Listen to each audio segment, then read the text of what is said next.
Rivaroxaban for thromboprophylaxis in high-risk ambulatory patients with cancer.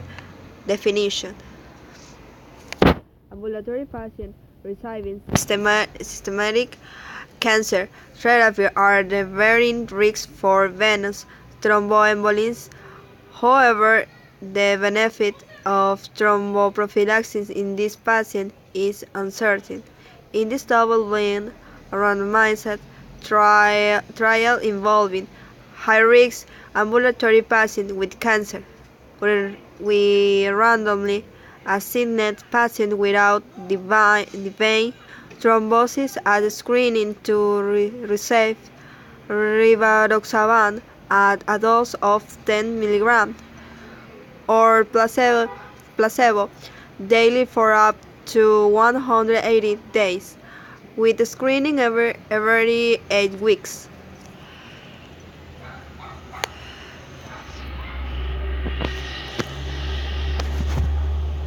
Yeah, so our study was designed to look at whether we can reduce thrombotic events in cancer patients. So cancer patients typically have very high risk for getting blood clots like a deep vein thrombosis or pulmonary embolism. And you can identify that risk based on a formal risk assessment score. So we use that risk score to identify high-risk patients, and then we randomize patients to either Rivaroxaban 10 mg once daily or placebo to see if using Rivaroxaban would reduce the risk without increasing the risk of bleeding.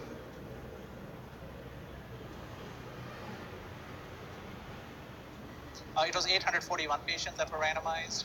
It was a massive undertaking. It was 11 countries, 143 study centers worldwide. But we were able to randomize 841 patients. The study results, we were able to show that with Rivaroxaban, you could reduce the number of thrombotic events substantially. But the real reduction occurred only during the time frame that patients were on treatment, but not during the full study period. And the reason for that was that about 40% of events in the study occurred in patients who had stopped taking the drug. I think that has implications for clinical practice moving forward. We really have to educate patients that they should stay on the drug for as long as is feasible.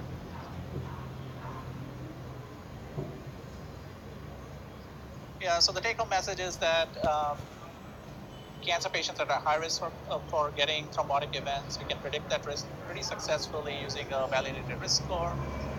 We can take high-risk cancer patients and give them a daily dose of Rivaroxaban 10 mg once daily and reduce the risk substantially as long as patients take the drug. And we did not really have any safety concerns. Major bleeding incidence was quite low, and non-major bleeding incidence was also quite low. So we are reassured about safety.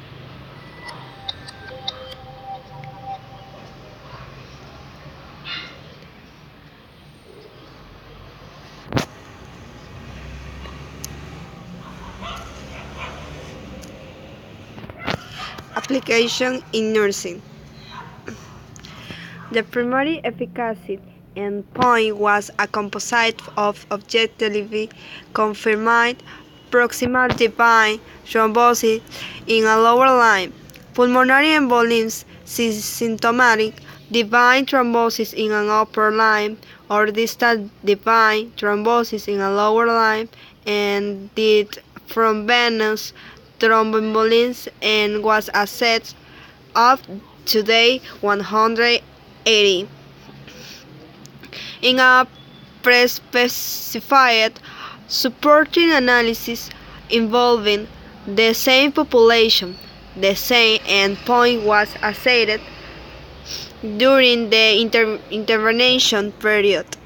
First receipt of trial had to last thus plus 2 days.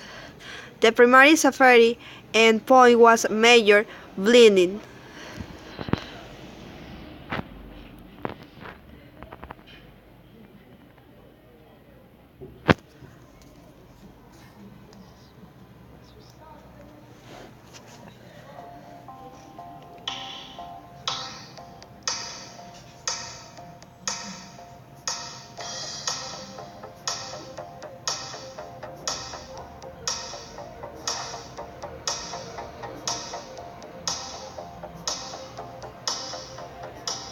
The question we were asking was, would taking a once-a-day drug of Rivaroxaban prevent blood clots from happening while patients are on systemic therapy, including chemotherapy or targeted therapy? The patients included in Cassini were patients with all solid tumors or lymphomas. We excluded patients with primary brain tumors, brain metastases, or other hematologic malignancies. They had to be patients at high risk for getting a blood clot. So we defined risk based on a score that my research group had previously developed, known as the Corona score. And we took patients with a Corona score of 2 or higher, and only those patients were included in the study. Additionally, we did lower extremity ultrasounds before starting patients on the trial, and we wanted to make sure that there was not a blood clot already present. And in this high-risk population, we found 4.5% rates of blood clot already present before patients even started on treatment.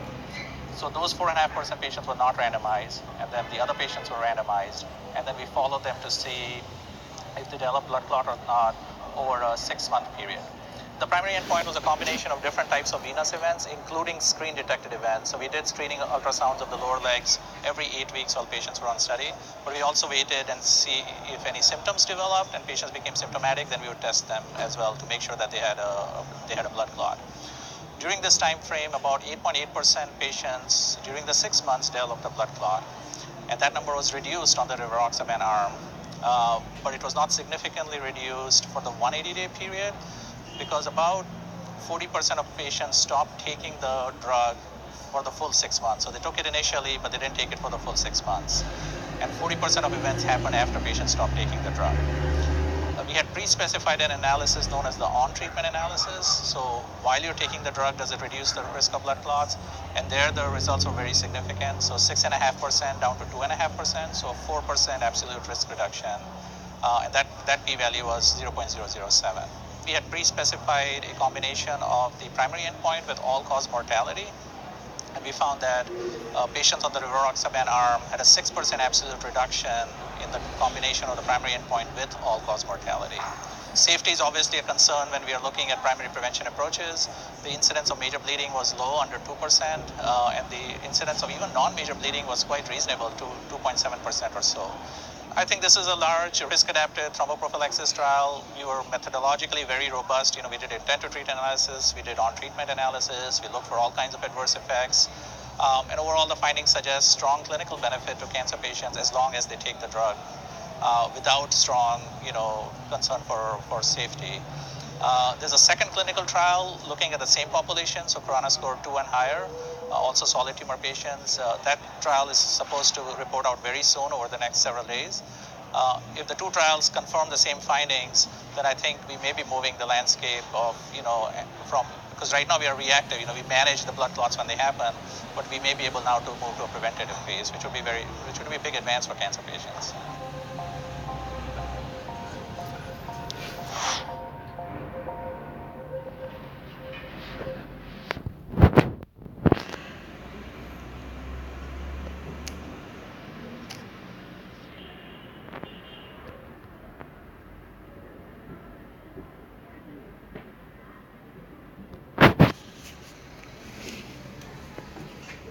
So I'm going to be speaking about Cassini, which is a large multinational trial looking at primary prevention of blood clots in cancer patients who are starting a new systemic therapy regimen. So cancer patients are known, this has been known for over 100 years, if not longer, that cancer patients often suffer from blood clots. And blood clots are typically venous clots, so deep vein thrombosis and pulmonary embolism, but they can also be arterial clots, such as stroke or myocardial infarction. And once those clots happen, patients suffer a lot of consequences. So you can die from the clot. That's obviously the worst consequence. But there's also, even if that extreme consequence doesn't happen, there's also other bad things that can happen. People can be hospitalized. They can suffer morbidity from the clot itself. Their chemotherapy treatments may be delayed. And there's a lot of resource utilization that can occur. In 2018, most of our cancer treatments take place in the outpatient setting, and so most clots occur in the outpatient setting. And from a public health perspective, that's really important because almost all our efforts at preventing blood clots have focused on the inpatient setting. So anytime, if you've had a family member that's admitted to the hospital or underwent a big operation, they always get a blood thinner when they go into the hospital unless there's a bleeding issue. And if you have a hip or knee replacement, you get something to prevent blood clots afterwards, but those are for short time periods. Cancer patients are at risk for blood clots for a long time period, roughly 6 months at least, while they're on systemic therapy. There have been other randomized trials that have addressed this issue, and these two I highlighted here are the two sort of largest ones. And in both those studies, they were actually statistically significant in reducing blood clots, but the event rates were low. They were under 4%. And one of the things we calculate using these numbers is how many patients have to take a drug to prevent a blood clot for one of them not to have a blood clot. And the number, that's called the number needed to treat. And the number needed to treat is pretty high based on these studies. Around 50 patients would have to take, these were both injectable drugs, so 50 patients would have to take an injection every day for one of them not to get a blood clot. About 10 years ago, my research colleagues and I developed a risk score that could help predict which patients were at risk for getting a clot. And that's helpful because if you target your approach of primary prevention to high-risk patients, the benefit would be greater, and so the clinical benefit to patients would be greater. And that was really our hypothesis going into this clinical trial. So Cassini was as I mentioned, a multinational, multi-center study. It was randomized, it was double-blind, it was placebo-controlled. We took patients with all, so this is really applicable to the larger cancer population. We took patients with all types of solid tumors and one malignancy, lymphoma. We took them at the start of starting a new chemotherapy regimen. So if they could have been on chemotherapy before, but if they were switching over to something new, or if they were new cancer diagnosis and they were starting on something new, that's the time when we enrolled them on this study. We didn't interfere with their treatment regimen. We just said, let's also focus on preventing blood clots. But because we wanted to be targeted towards which patients to prevent blood clots in, we only focused on patients at high risk for events, and we defined that high risk based on this tool that we had developed before, known in the literature as a Corona score of, and we use the cutoff of 2 or higher.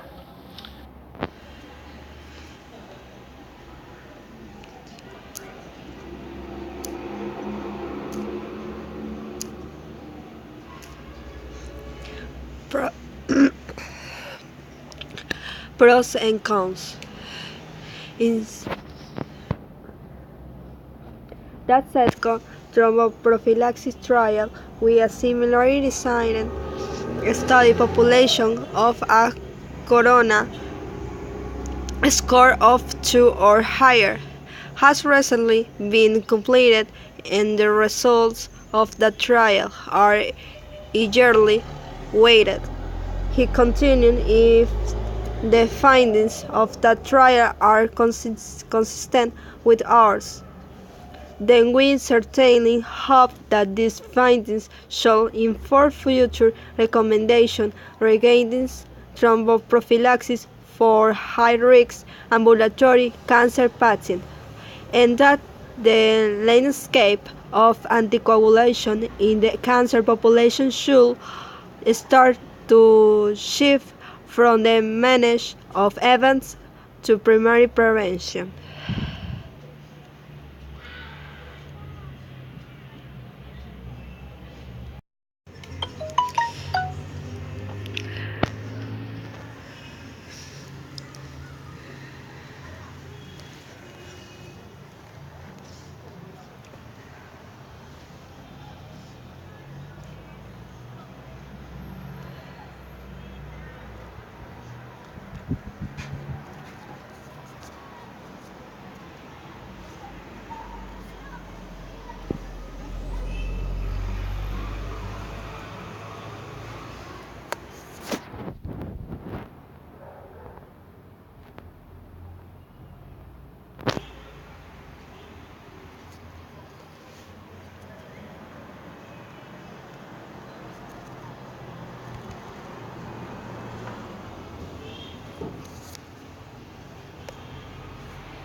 Cancer patients who are at high risk of thrombosis can be given primary preventive treatment. But you've been looking into this experimentally. What did you find? What did you do? Yeah, so today at ASH we reported results of a randomized clinical trial taking high-risk patients and patients being high-risk for getting blood clots. We know they're high-risk based on a risk score that my colleagues and I developed about 7 years ago. And if they have a score of 3 or higher, they're at really high risk for getting clots. We took the high-risk patients and randomized them to receive deltaparin, which is a low molecular weight heparin, given 5,000 units once a day for 12 weeks, or to observation. We found two things. One, we were screening these patients before they even started on the study drug, and we found a very high rate of baseline blood clots. About 9% of patients already had a blood clot before they even started chemotherapy, and that's a really important finding.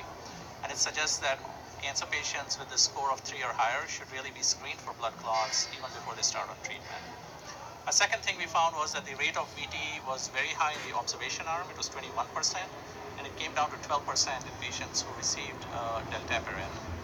What do you think this implies then for future therapy? I think it strongly suggests that cancer patients at high risk can have that risk reduced by using a blood thinner. This study that we reported today is using a self-injection of low molecular weight heparin. An ongoing study of risk cutoff of 2 or higher is using Rivaroxaban versus placebo in a global study about 700 patients, and hopefully we'll be able to report on that next time we meet. So what should clinicians take home from your research findings?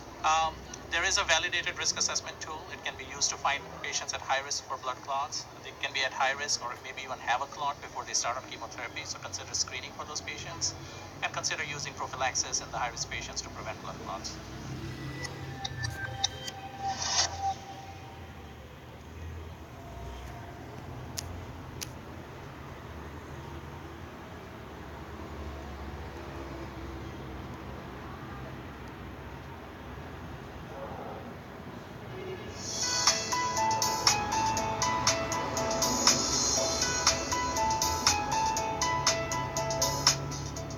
Talk about a new comprehensive research program for Rivaroxaban in patients with cancer. So let's talk about this subject. It's called Callisto, and I'm with Dr. Alok Khurana, who is an MD and Cleveland Clinic's Director of GI Malignancies and Chair in Oncology at the Cleveland Clinic, and also Chair of the Callisto Advisory Council and Co-Chair of the VTE Prevention Study.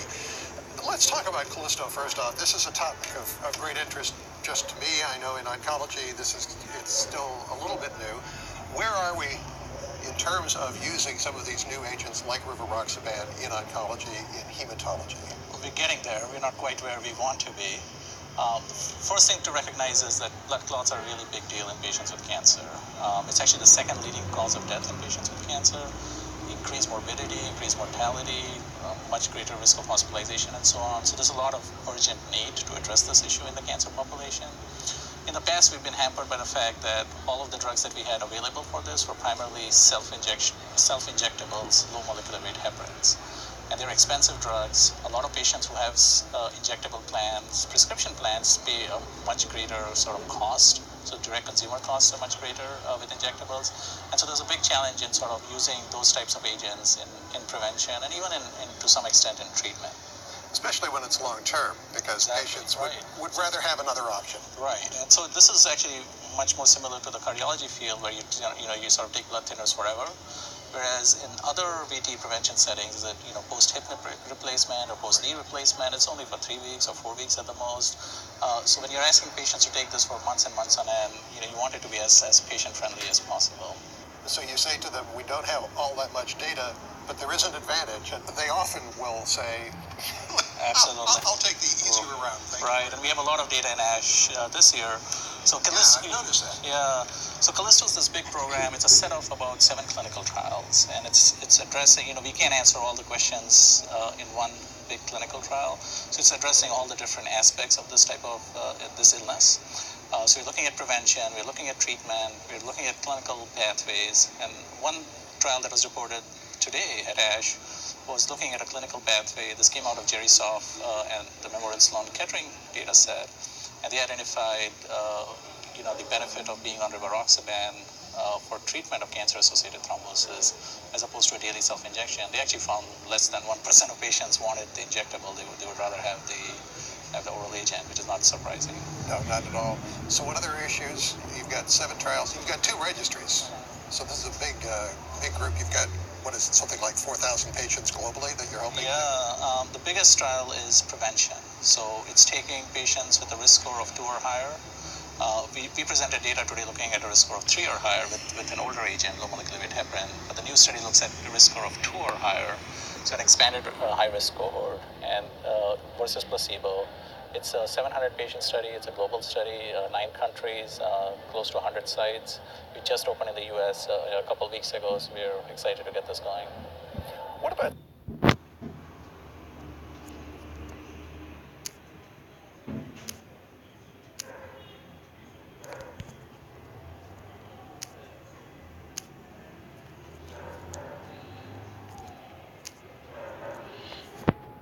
issue applied in Ecuador.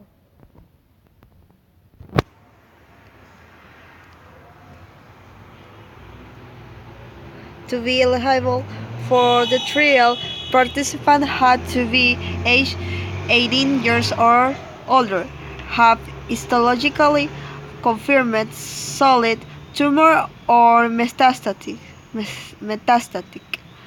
advanced lymphoma, have a Corona score of 2 or higher, have an Eastern Cooperative Oncology Group performance score of 2 or older, and have applied to initiate systematic cancer therapy during a double-blind treatment period.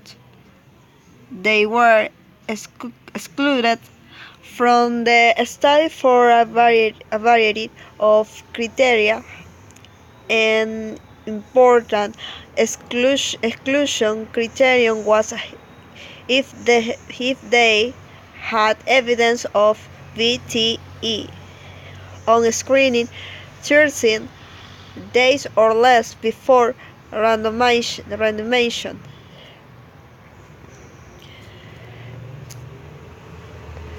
Conclusion: Dominant high risk ambulatory patients with cancer treatment with Rivaroxaban didn't result in a significantly lower incidence of venous thromboembolism or death due to venous thromboembolism in the 180-day trial period. During the intervention period, Rivaroxaban led to a substantially lower incidence of such events, with a low incidence of major bleeding.